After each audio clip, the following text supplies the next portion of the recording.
All right. Good morning. Good morning. Happy Sunday. Welcome to our friends online. Glad you're joining us, whether you're watching live or joining us later in your week. So we're going to have a little opening prayer. And so I invite you to take a nice deep breath with me, and we'll just get grounded in our chairs. Letting ourselves land together. Moving into our heart space. Creator, great spirit, unconditional love. Thank you for your presence here with us today. Thank you for your unconditional presence always. And let's take a moment to create space in our own mind and heart for the synchronicities that are happening in our own lives. Whether that be angel numbers or things you notice once or twice or places your attention is drawn to. And creating the space in our hearts to wonder, is that God? Is that love that's speaking to me? Is that unconditional presence of perfect love that's speaking to me, trying to communicate in a way that I can understand? And let's just take some time and some space to just wonder if so, just maybe. And if it resonates with you, with cultivating gratitude in our hearts, just making the room for a little bit more of that in our day. And I'll say amen.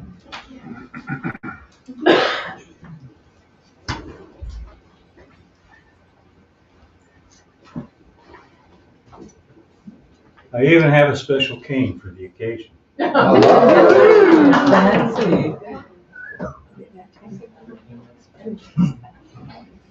But I will sit.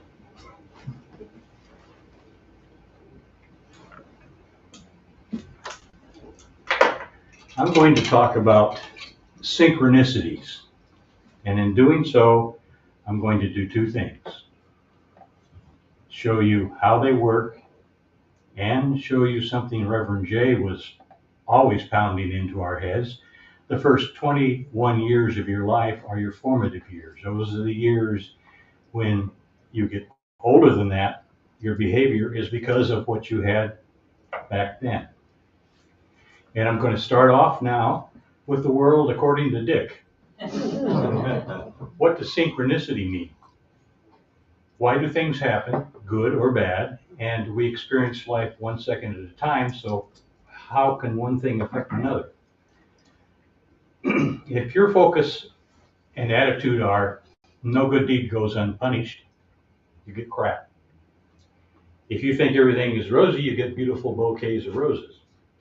Now we record everything we see, even though only 0.5% of that is accessible by our memory. Seeing all you people out here, that's 0.5% of what is bombarding me sitting here on the stage. Excuse me. But we have a thing with it. Well, yes, we have a thing with us. It's called an oversoul. It's us, but it has a different view of us. It has a singular view of all the lifetimes we've lived, and there have been many of them.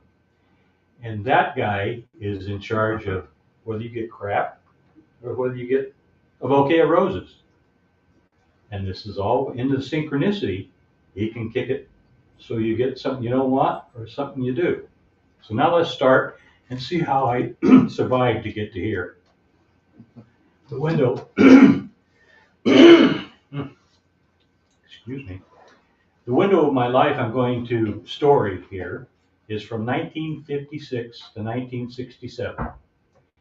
In 1956, in the age of dinosaurs, I was 9 years old. In the early 50s, polio was running rampant in the United States, and just like most families, we all got, in my family, got inoculations. And the first time through, it was sugar cubes they gave us. They put pink stain on it. It was supposed to kill the bad things, and I don't know, we did that 2 or 3 times. And it didn't seem, thank you, it didn't seem to be working very well. So they came out with a second idea. Picture number 1. What you see up there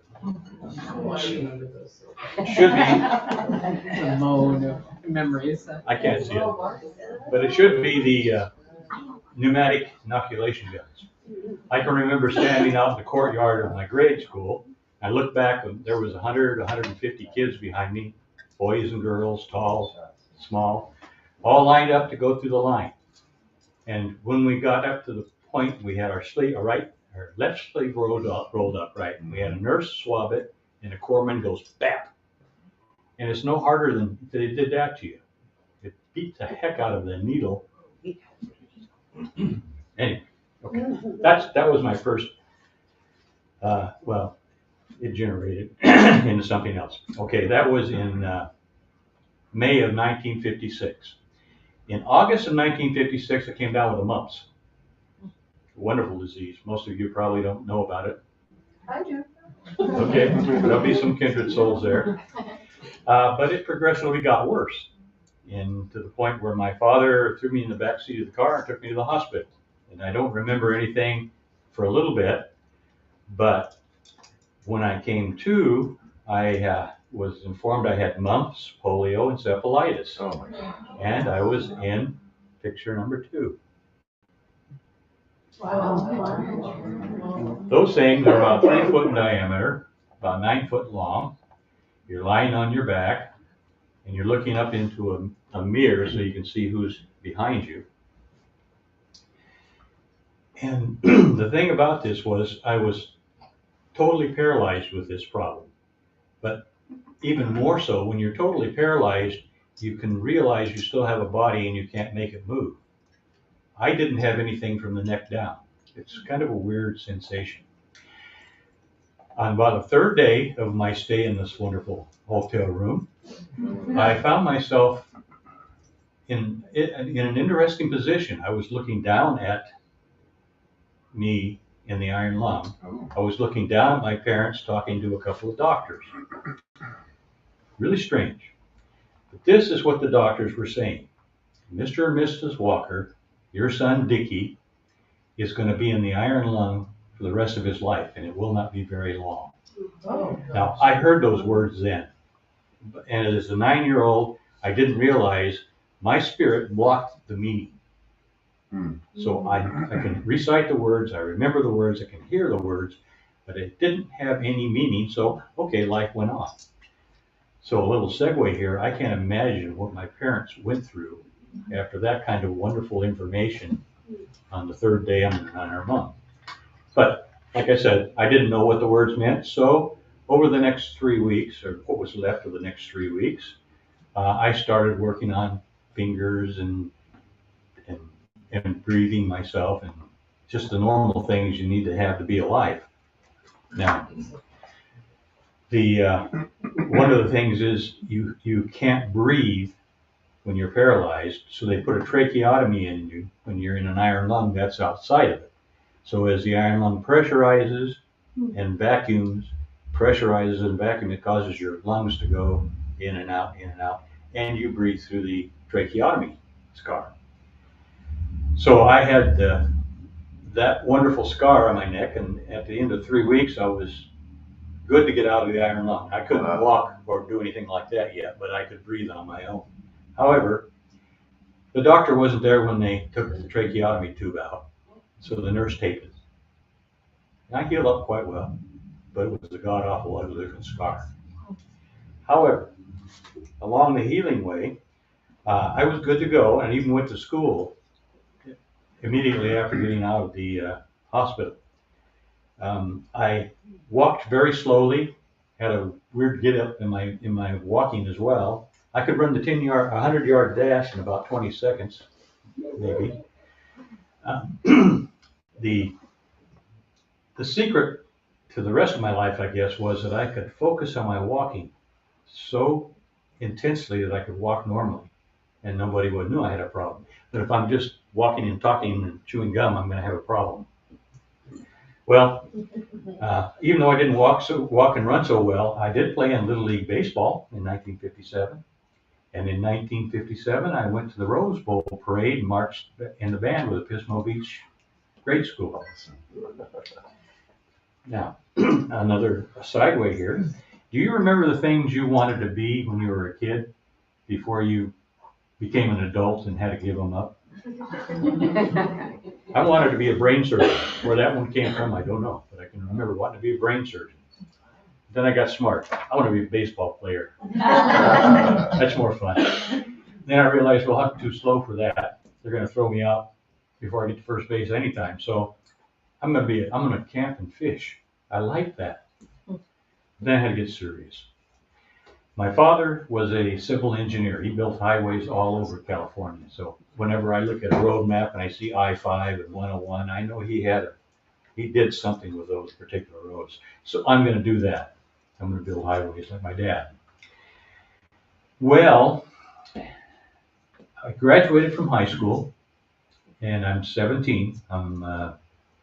You get out of school, what, July, August, sometime in there. My birthday's in November. So I was 17 and had a little ways to go. And my dad is moving the family back to Alaska the second time. We're going to Valdez, Alaska this time. We were in Anchorage starting first. So I'm moving with the family, and I'm thinking, I'm out of high school. I'm going to have to get a job. I got to do something for myself. So Vietnam is going on the other side of the world. And I sure as heck don't want to be enlisted in the Army. I don't want to be out in front line.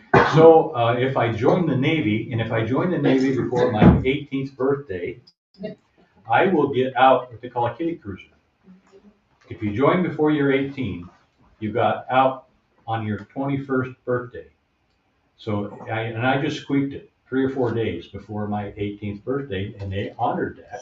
So I got a honorable discharge at 21. Now, when I signed up for the Navy, they asked me, what do you want to be? I said, I want to be a Seabee, because I knew Seabees built highways and runways and stuff my dad did. So I volunteered for the Navy, and I signed on the line as a Seabee, and by the way, after I got down to boot camp, you're a candidate for the Naval Aviation Anti-Submarine Warfare Technician position. What, say? Navy's called it AX. That's about as far away from playing on the dirt and moving boulders around with big equipment and flying in an aircraft. And the aircraft they assigned me to was a large aircraft that could not land on carriers. And there's another whole line story I can tell you about that one, but it's not here. But we didn't land on carriers, so we had to have an air base somewhere. I finished 8 months of electronic training, and I joined the squadron VP-42. It was in Iwakuni, Japan, and Cam Ranh Bay, Vietnam, 1964. The squadron was probably a month away from coming home, so I wasn't there very long with them. In early 1965, VP-42 returned to Whidbey Island. We probably all know where that one is. Now we're getting closer to synchronicities. Got to build up more suspense here yet, though. Okay, remember the tracheotomy scar? It was ugly looking, and it didn't keep me out of the Navy, so obviously they wanted cannon fodder. They found my physical actions were enough to get me into the Navy, and it was acceptable, and didn't need to worry about that. But I still had the scar on my head. Well, we just came back from Vietnam, barely cooled the engines down on the plane, and already they're finding training missions for us. We've got all this gasoline we didn't use in the States. We use it over there, but we got our gas tanks full over here, so we got to fly again. 2 weeks after I got back, I'm flying to Alaska. Now, I joined the Navy in Alaska, so this is going to tie together now. I fly to Alaska. It's in foul weather time of the year, so you have to wear a poopy suit. Oh, the poopy suit. That's. Did I miss one? Nope. No, I did. Back up. Number C, the aircraft. Okay, yes, the aircraft. Here's the aircraft. Okay, this is the airplane I got assigned to. V1, actually, the year after I got out. This was taken in Cam Ranh Bay, Vietnam. Still going on there. It was a World War II bomber, and they kept adding stuff to it. See the tail on it?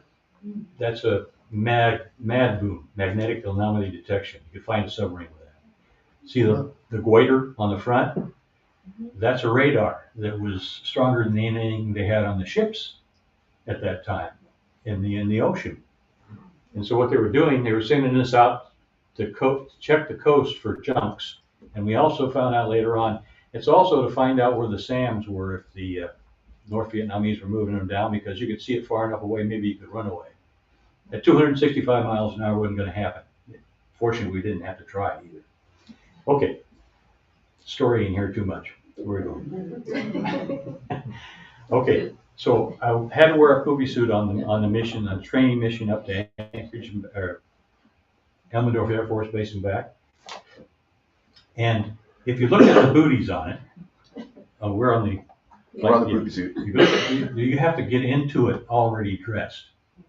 Those don't fit in your boots. And you notice the strategically placed zipper? No females need apply.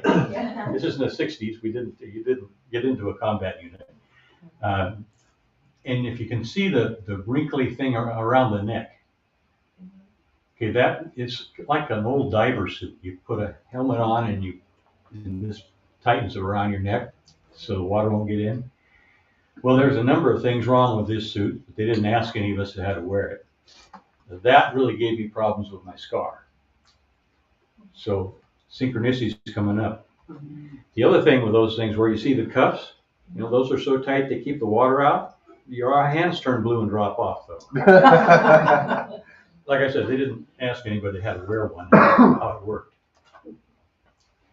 Okay, so I'm back home after the mission, and I went to the infirmary to tell them that I had a problem with the flight suit, and they invest so much money in airmen as well as pilots that they don't just can you for something like that. They fix the problem. So the next day I was in the infirmary, and they had me arranged to off, and they did, and they did a beautiful job. That's not something I'd ever considered, and if the Navy hadn't changed my job description I wanted in the first place, it had never gotten fixed. So there's the first synchronicity, and it is a synchronicity. Now, Connie and I, Reverend Connie and I, back then it was just Constance Marie Campbell, were married in January 1967. In February 1967, I'm on the way back to Vietnam. Yeah, I got the date right. I'm cutting some chunks out of things now. On November 3rd, 1967, VP-42 returned to Whidbey Island from that tour of Vietnam. That was,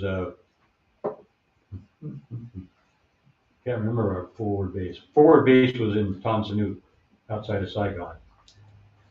Subic Bay, that's where we were, Subic Bay. Anyway, November 3rd, 1967, we've been back 2 weeks from this tour, and I'm honorably discharged because I'd met my requirements, 3 years and 3 days or whatever. And I got 2 tickets back home to where I enlisted, one for me and one for my wife. I had planned on going to California and looking at some colleges or some computer companies to see what I could go to work with or get trained by. And here I got 2 tickets back to where I came from. But we're going to use them. So the synchronicities, I'm going to really list them for you hot and heavy here in a minute. While I was dating Connie, I talked such a great story about Alaska that her dad moved to Alaska. Wow. He had a job at Boeing. He was a manager at Boeing, and he gave that job up and he moved to Alaska early in 1967 to become the head of data processing for the state of Alaska. So he's already up there. My folks are in Valdez. That's 300 miles away. So they in the wintertime, you just need to hop in your car and drive 300 miles to Anchorage to pick somebody up. So her dad was going to meet us at the airport, and he did. He met us at the airport, and before we even got home with him, he told me, I have a job interview for you with IBM. I didn't know IBM at that time. I see the clock when I was a kid in school. It said IBM on it. I'm going to clock worker? Well, I didn't know, but I showed up for the interview, And I did quite well with it, as a matter of fact, so I got a job right away. So I got out of the service in November 3rd. I've got a job already in Alaska in the end of December. Now I'm going to list all the synchronicities we've been through here. The first outside the synchronicities was the astral traveling when I was informed that I'm not going to be around very long. That was in 1956. This is all within the formative 21 years. Got a tracheotomy scar out of that illness, and the Navy reassigns my job description, and the Navy removes the tracheotomy. There are 3 synchronicities for you right there. Now, the next thing, I blabbed about Alaska so much, Connie's dad moved up there. Synchronicities for me. I'm discharged back to Alaska from the Navy. And the synchronicities continue. I have airline tickets given to me to go back home. Connie's dad set up an interview for me. I walk into the interview not knowing that IBM was looking for U.S. Navy electronic trained technicians. It seemed that the Navy taught vacuum tubes and resistors and capacitors better than anybody else did, and I've been through that course. So there's 7 synchronicities that I just lived by doing what felt right time to time. Now, where am I for time? You good? Okay, all right. So I'll give a little bit of any questions now before we go into our closing prayer and meditation minute. So anybody have something you want to ask about? How about the synchronicity of how we met? Okay. Man, I really hope I step up to that.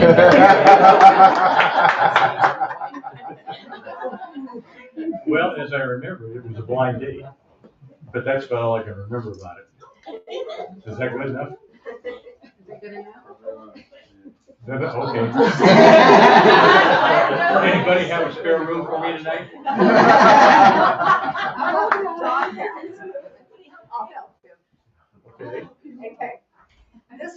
This was my synchronicity part of it, was that he and his friend, who were stationed on Whidbey Island, had gone down to Seattle to go to a dance they'd heard about. My girlfriend, longtime friend, was next to my grandmother in Bremerton, Washington, and her girlfriend went to the same dance and met them and invited them to go on to some kind of party with them. And my girlfriend comes back, and I happen to be visiting my grandmother that weekend, and I go see her, and she says, "Hey, I met your future husband. I'm going to set us up with a blind date for next weekend." I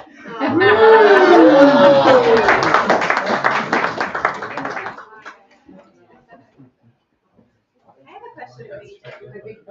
Yes.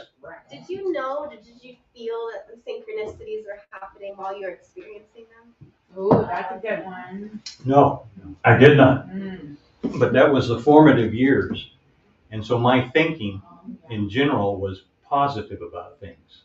I knew things could happen. If I'd been every good deed goes, no good deed goes unpunished, I probably wouldn't even have gotten through that series there. And my oversoul for sure was on the ball because he made all those things happen. And those were the choices that I would have made if I was cognizant of it. I did make because I was cognizant of it. And so I guess I did know at a different level though than what we're talking about right here, that was happening. But I thought it was very fortunate that the things happened the way they did.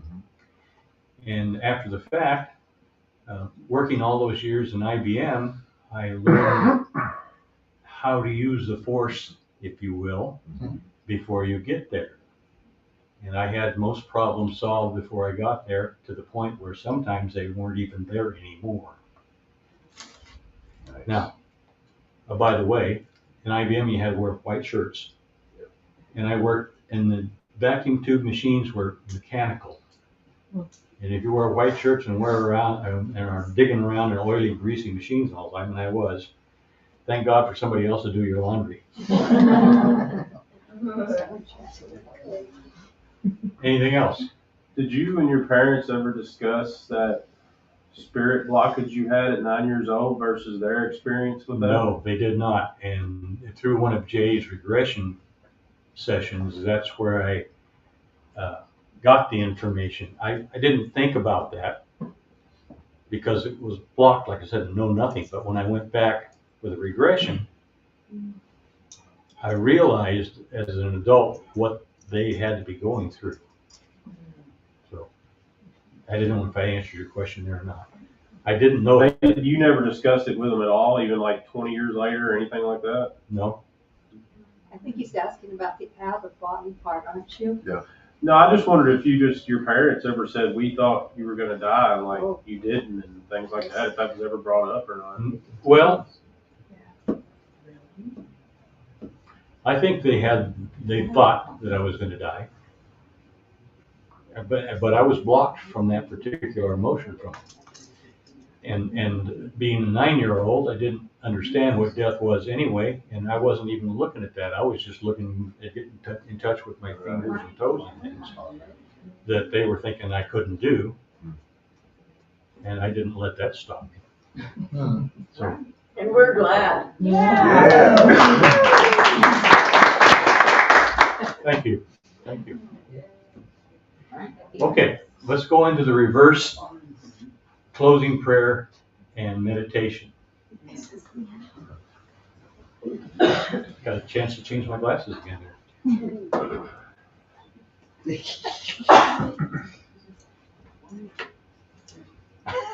It's fine. Hey, man. Spiderweb. Yeah. All right. Our closing prayer. Those of us gathered in this room are light bearers, light workers. We are here to remember we are God, we are Christ, and we are that I am. We carry the light wherever we go, and wherever we tread, shadows will disappear and evil is no more. All over this world, people are crying out in hope. They feel alone, lost, depressed, and worthless. As light bearers, by meeting here just once a week, we are helping reignite the remembering for those of humanity who have not lost hope and who are searching. All over this world, there are enclaves of light bearers, and every minute of every day, somewhere, 2 or more have gathered to lend their light and remembering to the rebirth of light, love, and compassion, and the rekindling of the Christ light throughout our world. My light shines forth and joins your light in loving reverence for those searching to remember who they are. May our light and love help guide them to a better place of remembering that they control their own destiny, for they too are God. And now into our meditation. Drop a pebble into a still pond and watch the ripple travel out in an ever-expanding ring.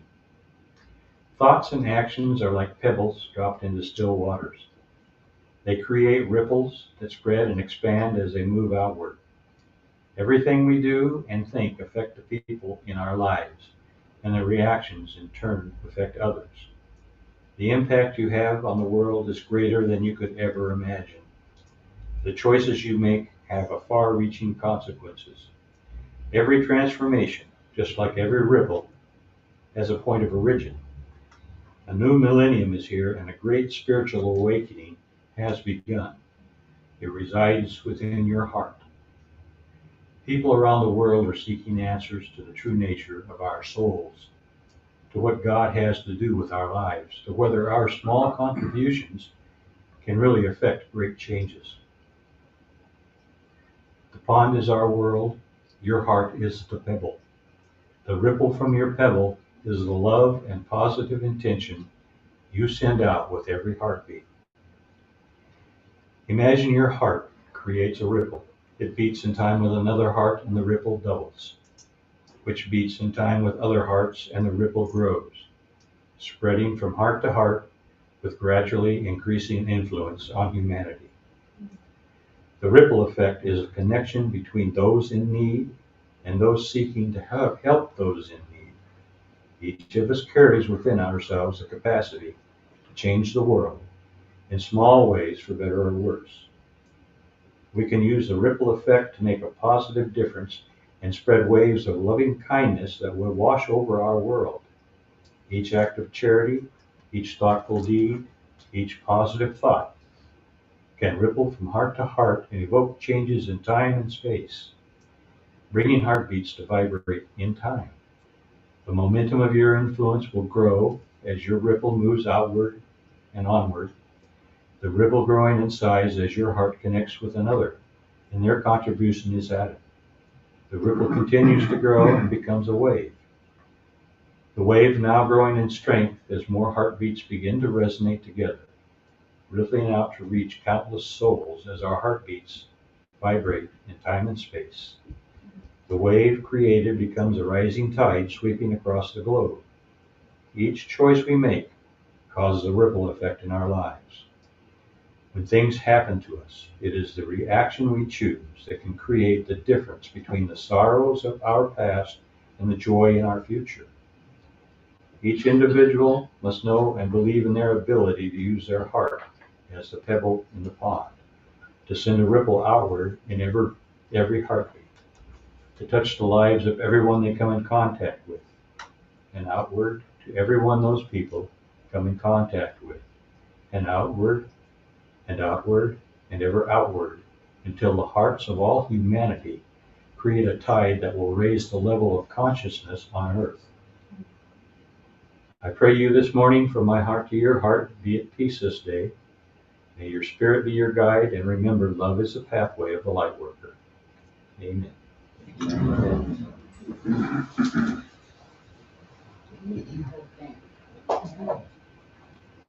Who wants the podium next? Okay. I think that's worth an applause. Good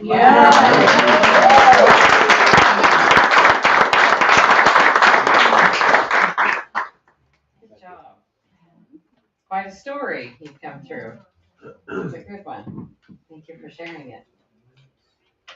All right, so time for our offering to support the home center. So we'll take our gift, we'll put it between our hands. For those of you online, on Facebook, it's homecenter.me paypal.me/homecenter Salem. So thank you, we appreciate your donations. Keeps the lights on and the heat on and the water flowing and all that good stuff. Fix the place all fixed it. Yes, and a roof over our head, yes. All right, so let's take our gift, put it between our hands, and we bless it with our energy and our heart and our sharing.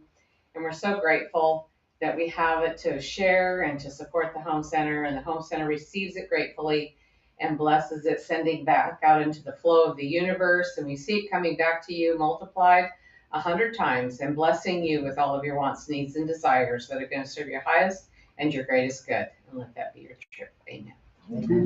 All right. So thank you, Brandy, for sending that around. So all the baskets going around, I'll do announcements of things coming up. I just put the November calendar together this morning. We're just a busy little place, I tell you. Whew. Bring your cots and just hang out for the next thing. We've oftentimes joked about that. Okay, so Monday is it Tarot or No, it's canceled. It's canceled. Oh, Monday's because it's Halloween. Halloween. Yep. That's right. And the following week will be full moon. Oh, is it? Because I needed to ask that. Okay, so I need to switch the calendar. Okay, so I'll switch those around. Okay, so we're have a new thing that's getting started on every Tuesday and every Thursday at 6:30. It's free spirit yoga. Yeah, so I'm really glad to have that. I had a dream the other day. Joe, my husband, was in my dream, and he was doing exercises, telling me to do yoga. And then within a few days, Crystal contacted, I think, Kendra, and we met, and she wants to come here and do yoga. So I thought, well, isn't that interesting? Okay, I guess I'll be doing some yoga. Whew. What time is that at? 6:30 on every Tuesday and Thursday. So most of them will be in the other building, but every so often we'll have to have Matt here. I think twice on Tuesdays we'll have to have Matt here for the men's group and the sister circle. So we got that going on. Kendra's going to be doing the Wednesday service, the inspiration, and next Saturday of the 5th, it's a busy day as well. We've got Robert Zakian that's going to be teaching a class of letting go at 10 a.m. and then he's teaching a second class at 1 of meeting your spirit guide. And if you take both, then you get a discount. So the information is going to be coming out in an email and it'll be on the website soon. And then Kendra is also teaching a clairvoyant class in the evening. Is your in-person class full? No, there's a couple spots left. Couple of spots left Yep. for that. So if you're, and it's four Saturdays at 6:30? Yep. Okay, so talk to Kendra about that if it's something you're interested in. So Sunday, a week from today, we have our service, of course. I'll be bringing the message. But then after the service is what we're calling an In Touch gathering and a potluck. So we're going to be over in the other building. Actually, we're going to be over the other building for the service as well. Melanie's energy medicine classes are using this building for Thursday, Friday, Saturday, and Sunday. So we're going to be over there, going to have church over there. Then we're going to do a quick transition, put you all to work, and put up some tables and have lunch, a potluck lunch. So bring your favorite dish next week. And then we're going to share with you guys what's happening at Home Center, what we're doing, what we've been doing, just kind of a report, like what do they call it? State of the Union address. But it's, anyway, we're looking forward to sharing with you guys who's doing what's happening, what's been happening, what's going to be happening, what we're working towards. Tuesday, November 8th is the men's group, 7 o'clock in the other building. All you gentlemen, mark your calendars. And then Reiki shares on November 11th, so that's a Friday evening at 6:30, the other building. And then on the day of drum circle at 11:30, Kyle's going to be giving us a guided meditation, 11:30 in the morning. And it's about 30 minutes, right? Yeah. About 30 minutes. He's not giving his secrets away, so you'll have to come and see what it's going to be like. It's But not it's a going to be secret, good. it's just hard to describe. It's Oh, just, there you go. It's like 2 meditations in one. The first half of it's just checking in with your body and showing some gratitude and thankfulness for how it shows up for us every day in our lives.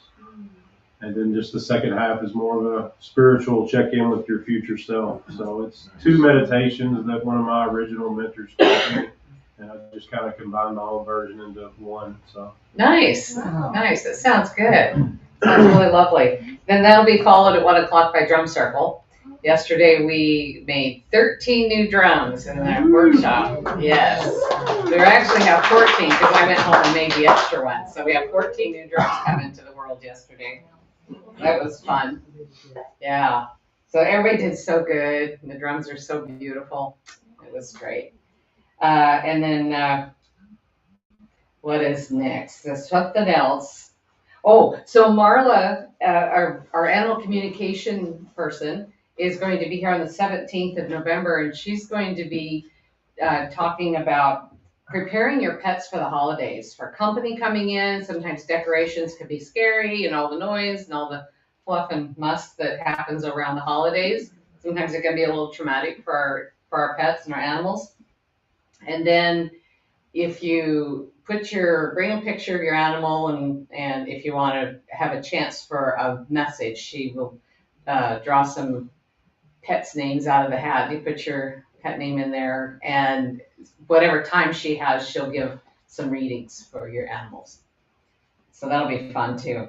And then on the 18th is I'm going to be hosting an all-night, what we're calling an all-night drum circle, but it's a sacred slumber. I finally came up with a name that describes it a little better. Nice. Yeah. So I have some little half sheets over there on the table about it, for those of you that are interested. So what it is it's designed to sleep through the night while the heartbeat is going all night long. So there's several parts to it. There's the evening potluck dinner. Nourishment is a very important part of moving energy and drumming. So nourishment, so potluck dinner, and that's open to everybody. And then an open to everybody drum circle. That's when the ceremony starts. That's $25 to attend. You don't have to stay the night, but if you want to come to the potluck and the drum circle part, you're certainly welcome to. And then after the drum circle, the heartbeat continues through the night. The all-nighters settle in, create their nest. It's all about safety and being safe in a comfortable environment. And then we hold the heartbeat all night while people sleep. And those that are there come and take turns. When you wake up to go potty, you come and relieve the drummer and hold the heartbeat for a little while. So, and I'm keeping it to 25. There's plenty of spaces. I haven't really advertised it much yet. I've talked about it, but I haven't really put it out there. So I have a few people signed up. So we still have plenty of spaces. I kind of wanted to give us the first chance before I put it out there for other people. So anyway, I'll be getting it out there pretty soon. But I don't know how many people the place will fit. So, we got the room downstairs and we have the loft upstairs. So we have plenty of room, but I want to give people space. Anyway, so that's going on the 18th. So that's a Friday night. I can't run into church, so I can't do it on a Saturday. I had to pick a Friday, but it's going to be good. I haven't done it in quite a few years, and it's the first time I will have done it at Home Center. So I'm looking forward to it. I've done this several times, and it's always very sacred. Okay, and then Thanksgiving. Thanksgiving holidays coming right up, and traditionally we have an annual Thanksgiving dinner here that's open to the public. Or to us, or to our community, I guess that's the word, is open to our community. We'll be getting a sign-up sheet. If you plan on attending, please write it down and write down what you plan on bringing so we can help round out the meal. And I always do the turkey, and we've got some of the staples assigned to the people we know that are going to be here. So, but it is a lot of fun and wonderful time of being together in community. So we'll be getting the sign-up sheet, so know that's coming up. What time is that, ma'am? 2:00, 2 in the afternoon. Yeah. And that's on Thanksgiving? Pardon me? That's on Thanksgiving? On Thanksgiving. Yeah, we've been doing this for years, for as long as the Home Center's been here. My family knows this is where I am. So usually they all go to their in-laws, kind of thing. And then we have our Thanksgiving usually on another day. There was a period of time when I had 3 Thanksgivings on that day. It was a good day. And I only had to cook for one. Yeah, it was fun. All right. Anything I missed, Jennifer? Just a reminder, Reiki in the other building Sunday mornings from 10:15 to Thank you. 10:45. Yes, they're doing a wonderful job. 10:15 to 10:45, our Reiki practitioners are providing Reiki in chair Reiki. So come a little early and get a little boost for the week. Huh? They do an amazing job. They do an amazing job, yes. And you just come out of there kind of floating and just feeling really well balanced and really good. So thank you guys for your service in providing it for the community. Sue. And there's also Zoom clairvoyance classes too. Oh, yeah. So Kendra is offering a Zoom clairvoyant class. I guess, that would be beneficial for people out on Facebook as well, because you're going to, thank you for saying that. So do you want to talk about the Zoom one too? Sure. Okay. Just real quick, we're doing our 4-class introduction to clairvoyance. So if you have no experience, you think you might be interested, and you just want to know just the basics of how to access your own clairvoyance, I believe everyone is naturally clairvoyant. So it's the exact same class offered either in person here, where we have a couple spots left, or on Zoom. It'll be the same class, same exact materials, so you can join from home if you'd like. $75 for all 4 classes. If you need to do payment plans or anything, we'll work it out. No pressure. We'll make it happen if you're interested. And so, or if you have friends, I've got a few people signed up that are all the way across the country. Shannon is doing it. Shannon and Todd. Fun. So if you have friends who you think would find connection to themselves and God, because that's what we do with our clairvoyants, let them know, and love to have them. Good job. Thank you. Thanks for mentioning that. Yeah, thank you, Sue. It's a lot to remember. I need my collective mind here to remember all these things. Yes. Okay. So I think I said plenty. So yeah, so we're gonna have our closing song, and then we've got some goodies in on the table in there that are some cookies, and I don't know what all. Connie got a beautiful display of yummies out there. So stick around and get to know each other and have a nice visit.